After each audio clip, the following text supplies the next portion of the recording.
Hello दोस्तों, मेरा नाम है चेतन और आप सभी का स्वागत है हमारे चैनल में। और आज हम द बीटर स्वॉर्ड के एपिसोड 22 को नरेट करेंगे। तो चलिए जल्दी से नरेशन को शुरू करके इसकी पूरी कहानी जानते हैं।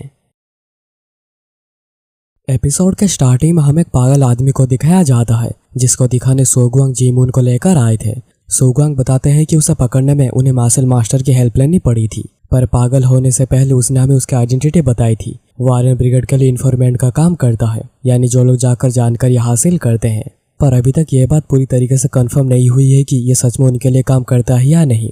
जीमून फिर कहते हैं कि ये कोई सिंपल पागल होने का केस है नहीं, ये सारे सिम्टम्स रेबीज से सिमिलर है, पर मुझे उसके पास जाकर उसे अच्छे से देखना पड़ेगा। क्या तुम उसे किसी तरीके से सुला सकते हो? तो सोगुआंग कहते हैं कि हमने ऑलरेडी उसके ऊपर कुछ सेडेटिव्स का इस्तेमाल किया था, पर उसके ऊपर इसका कोई असर नहीं हो रहा। जीमून कहते हैं कि अगर सेडेटिव्स काम नहीं कर रहा, मतलब उसका ब्लड वेन्स के साथ छेड़छाड़ करी गई है। क्या सच में यह सब पॉइजन की वजह से ही हुआ है?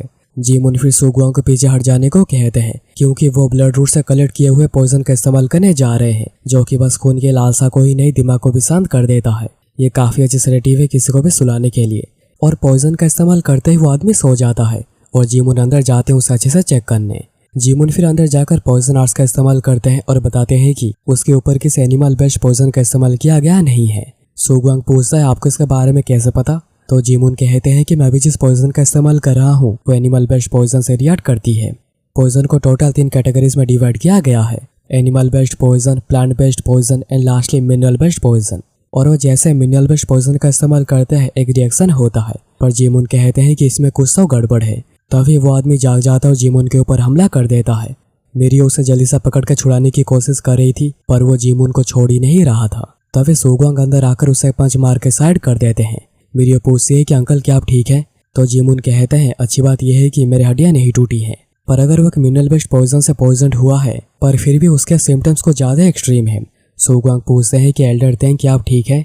तो जीमून कहते हैं कि मैं ठीक हूँ, पर mineral based poison typically affected person को ड्रेन कर देता है, पर मैंने कभी ऐसा नहीं देखा कि मिनरल बेस्ड पॉइजन की वजह से कोई इतना वायलेंट हो गया है और उसके पावर भी बहुत ही ज्यादा बढ़ गई है। पर तभी वो देखते हैं कि वो आदमी मारा जाता है जिसे कि सोगुआंग ने पकड़ा हुआ था। जीमून कहते हैं कि लग रहा है तुमको ज्यादा ही रफ हो गए, पर ऐसा नहीं कि उसके डेथ की वजह तुम हो। उसका स्ट्रेंथ में सडन चेंज की वजह से उसका ऑर्गन्स इसके पावर को सह नहीं पाए। पर चलो अब इस बॉडी को लेकर अच्छे से इन्वेस्टिगेशन करते हैं। चाहे मुझे कितना समय क्यों ना लग जाए, मैं सबके पीछे का रीजन जानकर ही रहूंगा, पर मैं तुम्हें अभी वॉर्न कर देता हूँ, कुछ बहुत ही अजीब हो रहा है। उसके बाद हमें जिनमू, मूंजंग और चुंगिन को दिखाया जाता है। चुंगिन सोच रहा था, पता नहीं मेरे जैसा कोई हेवन रैंक का इस सिचुएशन में कैसे फंस गया। मैंने बस अपने मिशन को ही नहीं बिगाड़ा, मुझे अभी इसके साथ चलना पड़ रहा है।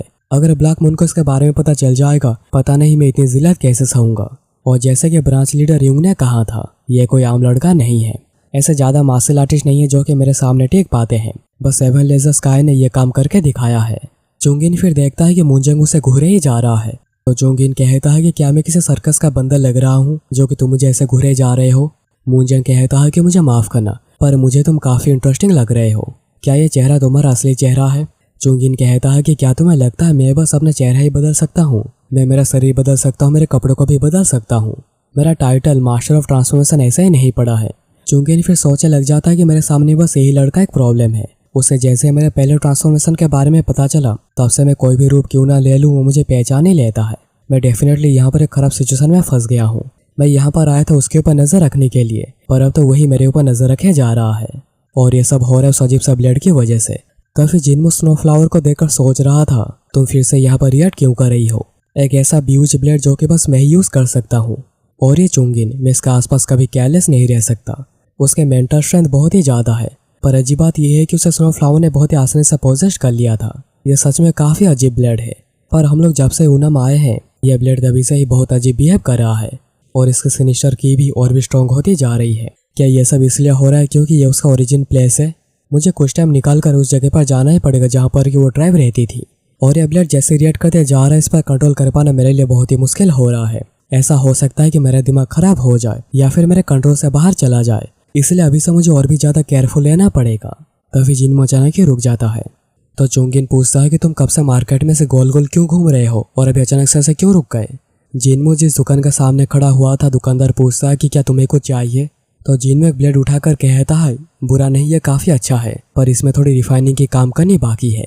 दुकानदार इस ब्लेड की कीमत 5 सिल्वर कॉइन बताता है। तो जिनमू कहता है कि यह महंगा है। चुंगिन पूछता है कि क्या उसे ब्लेड के बारे में सब कुछ पता है। तो मूनजंग बताता है कि जिनमू एक ब्लैकस्मिथ है और उसने अपने स्नोफ्लावर को खुद ही तैयार किया है।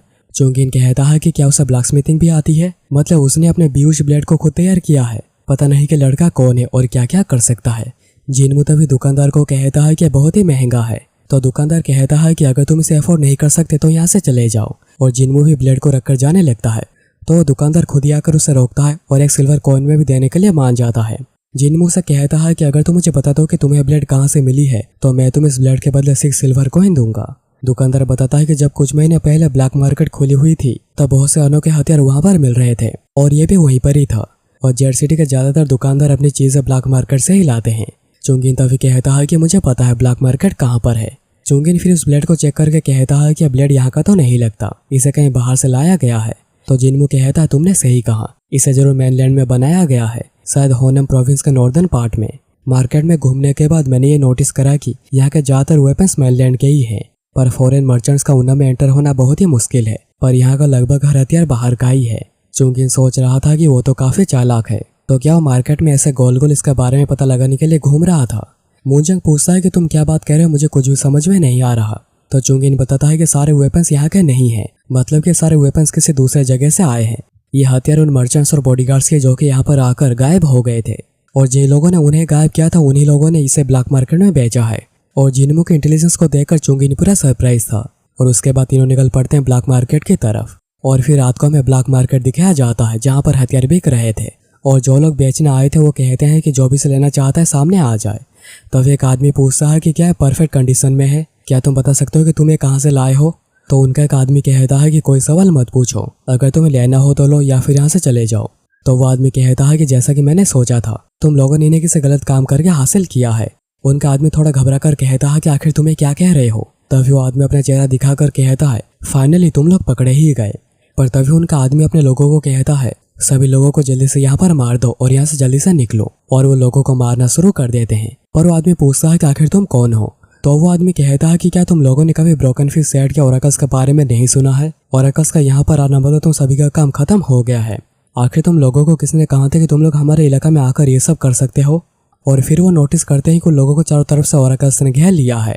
वो आदमी फिर कहता है कि अगर तुम लोग मरना नहीं चाहते तो बोलना शुरू कर दो। पर वो आदमी वहां से भागने की कोशिश करता है। तो ओरेकल्स का आदमी कहता है कि सभी लोगों को यहाँ पर मार दो, और जो भागने की कोशिश कर रहा है उसे पकड़ के मेरे पास लेकर आओ। और अगर तुम्हें पता ना चले कि उनका टीम में कौन कौन है तो बूढ़े बच्चे महिलाएं सभी को ही मारना शुरू कर दो। तो चलो जल्दी से अपना काम शुरू करो। और ये सब ओरेकल्स के हेड प्यूंग देख रहे थे, पर वो ये भी देखते हैं कि महिलाएं बूढ़े वो सभी लोग भी लड़ रहे हैं। तो उन्हें समझ में नहीं आ रहा है कि कौन सिविलियन है और कौन नहीं। तो इस सिचुएशन में सभी को अपना दुश्मन समझकर मार देना चाहिए। पर आखिर इन लोगों के ब्रोकन फिश सेट के अंदर ऐसा कुछ करने की हिम्मत कैसे हुई, उन्हें यह बात बिल्कुल भी समझ में नहीं आ रही है। अगर बस मर्चेंट की चीजों को चोरी किया गया होता तो ये इतना बड़ा इशू नहीं बनता, पर उनके मर्डर की वजह से हमारी रेपुटेशन बहुत ही खराब होती जा रही है। ये बात तो हमें पता है कि सेंट्रल हेवन एलायंस इसके अंदर घुसने की कब से कोशिश करे जा रही है। ये काफी सेक्रेट टेरिटरी है जिसमें मैं और लॉर्ड आए थे जब हम लोगों ने नॉर्दर्न हेवनली सेट को धोखा दिया था। हम लोगों ने अपनी पूरी कोशिश करी थी सेंट्रल हेवन एलायंस को इससे दूर रखने की, पर लग नहीं रहा कि ये सब और पॉसिबल हो पाएगा। और च्योनो ने प्यूंग को कहा था कि इन बास्टर्स को जल्दी से ढूंढो, इससे पहले कि सेंट्रल हेवन एलायंस यहाँ पर आ जाए। हमें इस इशू को खुद ही सॉल्व करना पड़ेगा, और अगर इसके लिए जेड सिटी को पूरा खत्म करना पड़े तो पूरा खत्म कर दो, कोई फर्क नहीं पड़ता। सबको मार दो जिसके ऊपर भी तुम्हें शक हो, सभी को ही मार दो जिसके ऊपर तुम्हें शक हो। और अभी प्रेजेंट में प्यूंग कह रहे थे बिल्कुल चिंता मत करिए, सब कुछ हमारे प्लान के हिसाब से ही जा रहा है। और ये एपिसोड यहाँ पर ही खत्म हो जाती है। तो दोस्तों ये था आज का एपिसोड। तो जल्दी से कमेंट करके बताओ कि तुम्हें ये एपिसोड और मेरी नरेशन कैसी लगी। और अगर तुम्हें मेरे एफर्ट्स पसंद आए हैं तो चैनल को सब्सक्राइब करके बेल आइकन कॉल पे सेट कर देना ताकि तुमसे ऐसी वीडियोस मिस ना हो जाए।